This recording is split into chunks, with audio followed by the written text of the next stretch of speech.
महासेवा news में आप सभी का स्वागत है। मैं इस समय बीकेसी के जियो वर्ल्ड सेंटर में हूँ। हम एक युवा जो डेवलपर हैं उनसे बात करेंगे।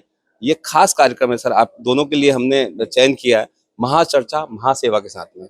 सर ये कार्यक्रम आयोजित करते हैं MNS media news service private limited और एमएसडब्ल्यू है रमेश प्रभु जी के हम नेतृत्व में लीडरशिप में ये ज्वाइंटली चला रहे अवेयर और एजुकेट करने का सिलसिला कि रियल एस्टेट में हर एक stakeholder home buyers aware हो और एजुकेट हो। काफी सारी डिमांड्स करते हैं। आप यूथ हैं, जयेश जय चौहान साहब और हेमा चौहान दोनों पति पत्नी हैं, साथ में रियल एस्टेट का बिजनेस रीडेवलपमेंट के काफी सारे प्रोजेक्ट इनके आ रहे हैं वेस्टर्न सबर्बन में। तो हम बात करेंगे इन प्रोजेक्ट के बारे में, साथ ही हम बात करेंगे यूथ किस तरह से रियल एस्टेट को नजरिए से देख रहा है। आप भी दोनों यूथ हो, रिप्रेजेंट करते हो रियल एस्टेट को। क्रेडाई एमसीसीआई कितने भव्य एग्जीबिशन में आपने स्टॉल लगाया है, तो किस तरह से रिस्पॉन्स मिल रहा है और क्या क्या चीजें सरकार से, सीधी बात है सरकार और होम बायर से जो स्टेक होल्डर से दोनों से कनेक्ट करती है, तो दोनों से हम सवाल पूछेंगे। सबसे पहले जयेश जी और हेमा जी आपसे सवाल है, आपका ये जो प्रोजेक्ट है, कितने प्रोजेक्ट है, स्टॉल्स क्या क्या ऑफर है होम बायर्स के? सुनील जी, सबसे पहले थैंक यू सो मच, आप स्टॉल पे आए और आपसे मुलाकात और ये बातचीत हो रही है। मैं जयेश चौहान फ्रॉम सॉलिड एगो और आप सबको धन्यवाद देता हूँ अ, कि आप ये चैनल के माध्यम से हम हमारा मैसेज पहुंचा रहे हैं और हमारे अपने आपके व्यूअर्स को हम थोड़ा सा रीडेवलपमेंट क्या होता है and overall experience youth wing को कैसे होना चाहिए, will talk on that. And ये जब मैंने रीडेवलपमेंट शुरू किया था, विच रीडेवलपमेंट की जब मैंने टेंडर सोसाइटी से ली थी and we started this journey, एक चीज देखी कि लोगों को कि बहुत डर होता है जब कि कोई सोसाइटी, एक्साइटमेंट तो होता ही है नो डाउट, हमारी बिल्डिंग रीडेवलपमेंट में जा रही है।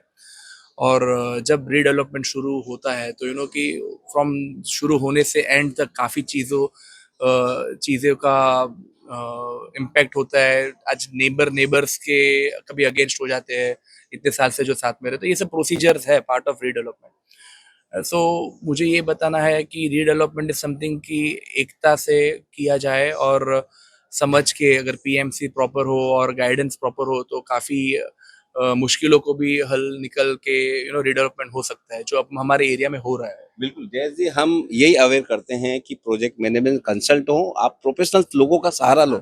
हमारे वीडियो तमाम देखेंगे तो काफी सारे बहुत सारों के सवाल हम ऑन द स्पॉट दे देते हैं, प्रोफेशनल्स की जाने की जरूरत नहीं पड़ती, तो लोग काफी अवेयर होते हैं। उसमें हाउसिंग सोसाइटी के लोग रहते हैं ऑडियंस में, प्लस साथ ही प्रोफेशनल्स रहते हैं, सीए रहते हैं, एडवोकेट्स रहते हैं तमाम, तो काफी अवेयर करते हैं। हम जानना चाहेंगे हेमा जी आपसे कि ये आपके जो प्रोजेक्ट है, रीडेवलपमेंट के प्रोजेक्ट है सभी लगभग, राइट। तो इसमें क्या हाइलाइट्स है, क्या ऑफर्स है? ओके। सो इफ देखा जाए तो ये जो हमारा जो रीडेवलपमेंट है जो हम बुरवली आईसी कॉलोनी में अभी कर रहे हैं, ये सबसे बड़ा रीडेवलपमेंट है आईसी कॉलोनी का, क्योंकि ये लैंड पार्सल 1 एकड़ के आसपास का है करके। और इसमें हमारा जो मेन यूएसपी है वो है व्यू, क्योंकि मुंबई में आप रहते हो तो आपको पता है मुंबई पूरी जगह से भरा हुआ है, हर जगह आपको सिर्फ टावर्स ही टावर्स दिखेंगे। व्यू के लिए लोग पैसा तरस रहे हैं, दे रहे, हवा चाहिए, धूप चाहिए, जो ये प्रोजेक्ट एक्चुअली आपको दे पाएगा। क्योंकि हमारे सामने जो ग्राउंड है, it's approximate 20 to 25 acres of big parallel ground जो हमारे सामने एग्जैक्टली है, वो एक है। हम ऐसे एरिया में एक सिचुएटेड जहाँ से हम रोड वे कनेक्टिविटी बोलते हैं, एक हार्ट ऑफ आईसी, सबको कनेक्टिविटी चाहिए होती है, वो है कि स्कूल्स है, मार्केट है पास में, रोड है, मेट्रो है ना, ऑब्वियसली यस, नेशनल पार्क दिख रहा है। और ऐसा नहीं एक जगह से नेशनल पार्क दिख रहा है तो आपको दूसरी जगह से गोराई दिख रहा है। ये एक ब्यूटी होती है। एम्यूनिटीज हर प्रोजेक्ट दे रहा है, बट इसमें जो हम लोग ने यूनिकनेस लाया है ये प्रोजेक्ट के लिए स्पेसिफिक है, वो लाइब्रेरी। क्योंकि यहाँ के लोगों को, जैसे आपने बताया, अंडरस्टैंडिंग आपको एरिया का बहुत जरूरी होता है। यहाँ के मेजोरिटी बायर्स हमारे एनआरआई है, पढ़े लिखे हुए, उनको पढ़ने का बहुत शौक है। तो ये सब जो यूनिक है, मैं बोले कि सब बोलते हैं हम लोग किड्स एरिया दे रही है, सब नॉर्मल है, बट जो यूनिक चीज है वो लाइब्रेरी। हम 10,000 बुक्स के साथ एक लाइब्रेरी लॉन्च कर रहे हैं वहाँ पे, जो एक यूनिकनेस है।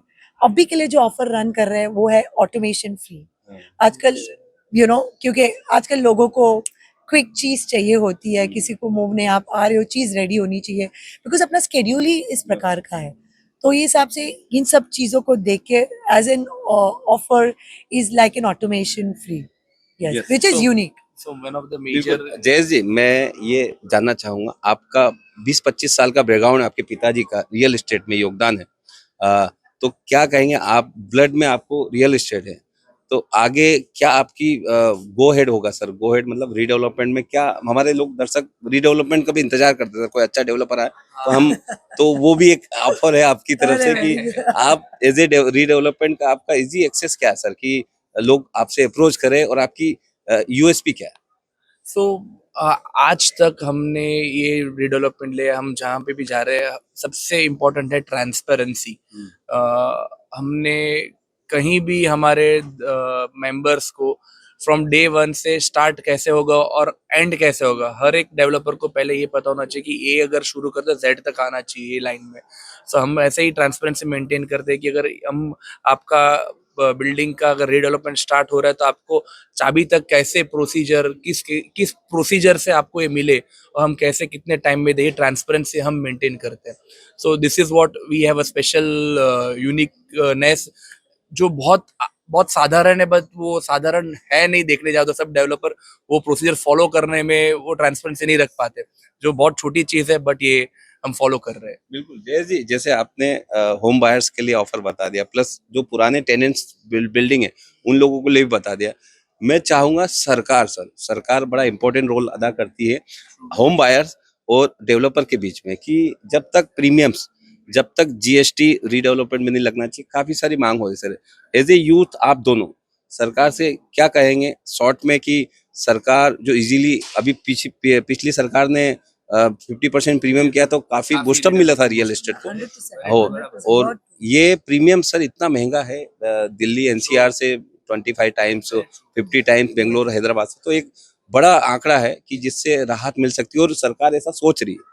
क्रेडा एमसीएचआई ने कोशिश की, हम लोग भी, रमेश प्रभु ने, हम लोगों ने फ्रॉम स्टेक होल्डर्स दिया है मेमोरेंडम सरकार को, तो सरकार इस पर सोच रही है। आप लोग youth, as a youth industry में आना चाहते हैं रियल एस्टेट में, तो किस तरह से आप कहेंगे कि सरकार सरकार की आपकी क्या डिमांड होगी? आपके चैनल के माध्यम से, क्रेडा एमसीएचआई के माध्यम से, कमिटी मेंबर होने के माध्यम से मैं बताना चाहता हूँ कि 100% सरकार का कॉस्ट इनडायरेक्टली बायर्स पे जाता है।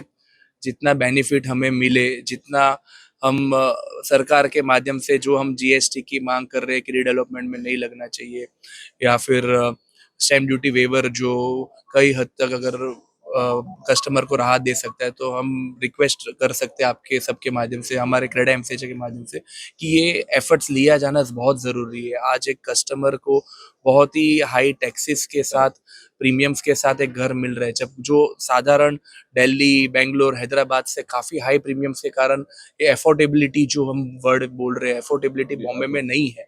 सो ये सरकार को हम क्रेडा एमसीएच और आपके चैनल के माध्यम से अगर ये एफर्ट्स लिए जाए तो काफ़ी चेंजेस ला सकते हैं। बिल्कुल अफोर्डेबल हाउसिंग की जहां हमारे देश के प्रधानमंत्री बात करें, तो मुंबई में तो कम दिखती है, क्योंकि हेमा जी 5,500 रुपये पर स्क्वायर फीट जो टैक्सेस गवर्नमेंट को देने पड़ते हैं वो बड़े महंगे होते हैं, उसके ऊपर 100%, ऊपर लैंड कॉस्ट और वो काफी सारी Construction construction cost, cost. land तो cost। वो इस विषय पे एक एज ए वुमेन क्या सोचती है, एज ए डेवलपर वुमेन क्या सोचती है, और किस तरह से सरकार को कहेंगी, अमृता फडणवीस जी को कह सकती है आप, उनकी आवाज सुन रहे हैं आप जी। राइट।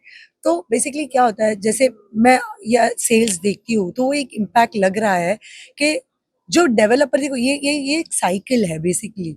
जो सरकार हमसे ले रही है वो ऑब्वियसली कस्टमर को पास हो रहा है करके, क्योंकि if आपने जैसे बोला लास्ट ईयर जो हम लोग ने इम्पैक्ट देखा, जो बूस्ट है, बिकॉज तब गवर्नमेंट ने हमें बहुत अच्छी तरह सपोर्ट किया है। इफ बिकॉज आप देखोगे हर एक इंडस्ट्री एक दूसरे से कनेक्टेड है। इफ ये इंडस्ट्री चलेगी नहीं तो उसके साथ अपनी इकोनॉमी को भी बहुत सारा पुश लगने वाला है। तो ये हिसाब से सरकार को देखना चाहिए कि इफ आप, मैं ऐसे नहीं बोल रही हूँ आप पूरा रिड्यूस कर दो, क्योंकि इम्पैक्ट सबको लगता है।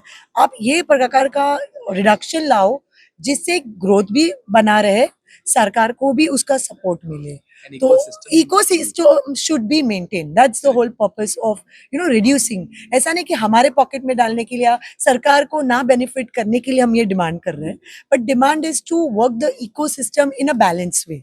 बिल्कुल बैलेंस करने की जरूरत है। आज रियल एस्टेट को बूस्टअप करना है, तो जो रियल एस्टेट को राहत देना जरूरी है। सेंट्रल गवर्नमेंट हो जीएसटी के जरिए, या आपका स्टेट गवर्नमेंट हो प्रीमियम्स के जरिए कर सकती है सरकार, जिससे रियल एस्टेट में मुंबई में, महाराष्ट्र में फिर से बूस्टअप आने के पूरे चांसेस है।